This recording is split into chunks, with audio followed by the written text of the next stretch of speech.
अस्सलामुअलैकुम, मैं हूं जवेरिया और वेलकम करती हूं आपको घरदारी विद ट्रिक्स के चैनल पर। यकीनन इस मज़ेदार किस्म के शलजम गोश्त को देखकर आपके मुंह में भी पानी भर आया होगा। तो इतना मज़ेदार, इतना स्मूथ शोरबे वाला और इतना टेम्पटिंग दिखने वाला शलजम गोश्त आप भी घर में बना सकते हैं बहुत ही आसान तरीके से। तो आज की वीडियो में देने वाली हूँ आपको इसी मज़ेदार किस्म के शलजम गोश्त की रेसिपी। वीडियो को एंड तक देखिएगा ताकि आपको सारी चीज़ें अच्छे से समझ आ जाएं। और शलजम गोश्त अगर बना हुआ हो मिट्टी की हांडी में तो फिर इसके जायके को 4 चांद लग जाते हैं, बल्कि 8 चांद लग जाते हैं। मिट्टी की हांडी अपने घर में एक अदद ज़रूर ला कर रखें, उसमें अपने खाने बनाएं, खानों की ग़ज़ाइयत को बढ़ाएं, खानों के जायकों को बढ़ाएं और मुझे दुआएं दें। तो चलिए शुरू करते हैं आज की अपनी रेसिपी, आज की अपनी वीडियो। चैनल पर नए हैं तो सब्सक्राइब कर दीजिएगा। वीडियो का जो स्टेप आपको अच्छा लगे वहाँ पर लाइक ज़रूर कर दीजिएगा और अच्छा सा कमेंट तो बनता ही है फिर। तो चलिए जनाब, ले रही हूँ मैं आधा किलो गोश्त आपने मिक्स लेना है, हड्डी और बोटी वाला। मेरा गोश्त फ्रीज़ हुआ था, धोकर मैं फ्रीज़ कर देती हूँ। मैंने उसी तरह पैकेट निकाला है और इस तरह बहुत सहूलत रहती है। अपने हिसाब से गोश्त को धोकर साफ़ करके फ्रीज़ कर दिया करें, जब बनाना हो निकाल के बस इंस्टेंट रख देता है बंदा बनाने के लिए। तो जनाब इसमें डाले हैं मैंने 2 अदद प्याज, एक मीडियम साइज़ का मैंने डाला है गोल प्याज और एक डाला है मैंने सब्ज़ प्याज। साथ में डाले हैं कुछ बेसिक मसाले। कोई एक्स्ट्रा मसाला, आर्टिफिशियल मसाला हम नहीं यूज़ करेंगे, कोई एक्स्ट्रा चीज़ यूज़ नहीं करेंगे। बस कुछ टिप्स और ट्रिक्स हैं वो आपको गौर से देखनी और सुननी है ताकि आपका शोरबा जो है, आपकी ग्रेवी जो है बिल्कुल परफेक्ट दानेदार बने और उसकी लुक भी अच्छी आए और उसका टेस्ट भी कमाल का आए। तो जनाब बेसिक से मसाले हैं, साथ में मैंने लहसुन डाला है और इसको मैंने थोड़ी देर दी है स्टीम ताकि गोश्त हमारा खुल जाए। और खुलने के बाद अब क्योंकि इसको उबाल आने वाला है, आ चुका है, तो हम इसकी आंच कर देंगे हल्की तकरीबन 1 घंटे के लिए। और साथ में मैं अपना और काम कर लेती हूँ। ये मैंने बनाए थे कबाब, शामी कबाब हैं, बहुत ही बजट फ्रेंडली हैं, बहुत ही आसानी से बन जाते हैं। इसकी रेसिपी मैंने रिसेंटली अपलोड की है, आप चैनल को सब्सक्राइब करके देख लें।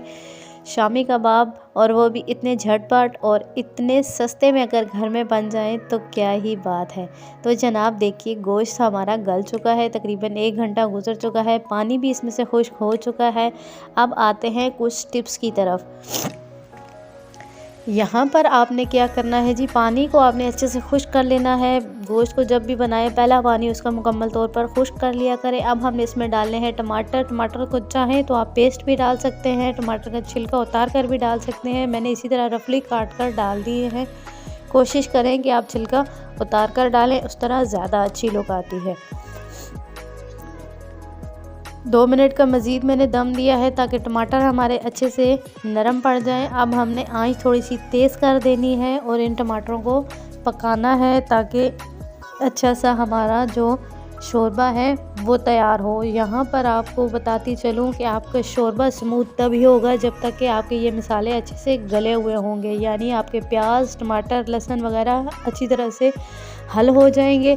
जब भी आपके शोरबा दानेदार होगा और उसकी लुक अच्छी आएगी। यहाँ पर साथ ही शामिल कर दिया है मैंने हाफ़ कप कुकिंग ऑयल। अब आंच को तेज़ करके हमने इसकी करनी है भुनाई करते हुए साथ साथ हमारे जो सब्ज़ियाँ हैं यानी प्याज, टमाटर, लहसुन, अदरक वगैरह वो भी अच्छे से गल जाएंगे और साथ ही हमारा गोश्त जो है वो भी भुन जाएगा। और हांडी के भुनने की निशानी यही होती है कि उसका जो ग्रेवी है वो बहुत अच्छे से यकजा हो जाती है, जानेदार हो जाती है और उसका शोरबा जो है अलग हो जाता है।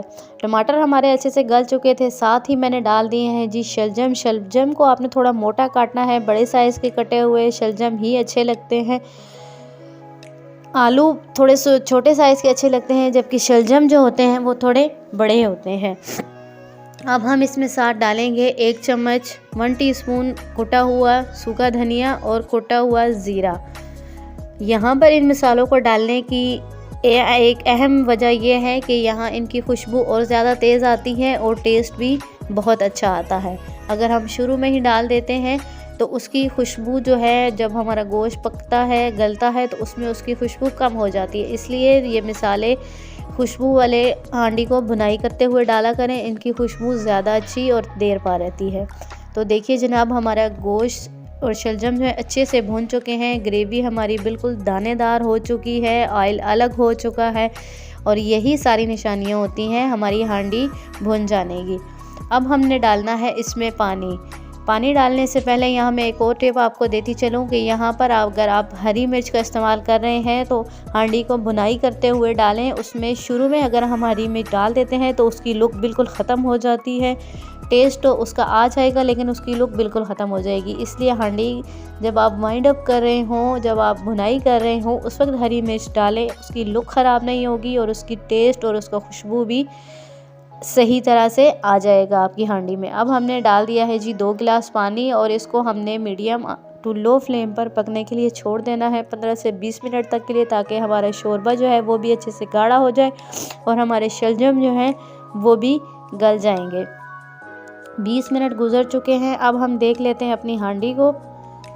वाह जी, क्या कमाल की खुशबू आई है और क्या ही कमाल की लुक आई है हमारे शलजम गोश्त की। देख के ही मुंह में पानी भर आया है। गर्मा गर्म चपाती साथ में बना लें और इसको आप सर्व करें। आपके खाने वाले उंगलियां चाटते रह जाएंगे, तारीफ़ें करते रह जाएंगे। चलें जी, अब मैं आपको दिखाती हूँ इसकी फ़ाइनल लुक। फ़ाइनल लुक को छोड़कर मत जाया करें, इसी में ही तो सारी वीडियो का निचोड़ होता है। देखिए जी, हमारे शलजम अल्हम्दुलिल्लाह कितने अच्छे से गले हुए हैं और कितनी अच्छी लुक आई है हमारे सालन की। आई होप आपको मेरी वीडियो अच्छी लगी होगी। मेरी टिप्स और ट्रिक्स को ज़रूर फॉलो किया करें। वीडियो अच्छी लगे तो लाइक ज़रूर करते जाया करें। अपना रखिएगा बहुत सा ख्याल और मुझे रखिएगा दुआओं में याद। दूसरों के लिए आसानियाँ पैदा किया करें, अल्लाह ताला आपके लिए आसानियाँ पैदा कर देंगे। यूट्यूब के अलावा फेसबुक, इंस्टाग्राम, जिस भी प्लेटफॉर्म से आप मुझे देख रहे हैं, आपकी मोहब्बतों का बहुत शुक्रिया। चैनल को सब्सक्राइब कर दें और पेज को फॉलो ज़रूर करते जाइएगा। कहाँ, किस शहर से, किस मुल्क से आप मुझे देख रहे हैं, कमेंट बॉक्स में ये भी ज़रूर बताइएगा।